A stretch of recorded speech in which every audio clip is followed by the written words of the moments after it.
Jai Jagannath. Thank you, Interview Times, for inviting me to this event. In fact, this is one of the wonderful event, particularly for the entrepreneurship fraternity.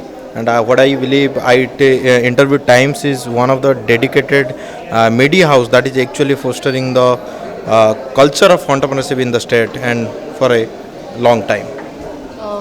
Can you share the founding story of IG Drones?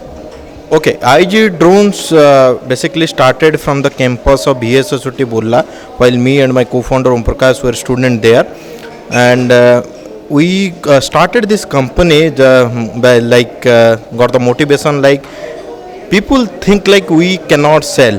We means Odiyas cannot sell because selling is something that is not in our DNA, not in our blood. Just because we are not Gujarati, just because we are Marwadi, Sindhi, and people believe that Odiyas cannot sell. I got the inspiration that Odiya can actually sell just by challenging that stereotype. This is how I started our entrepreneurship journey right out of the campus. We started back in 2018 with 2 clients from our university campus, even before our graduation.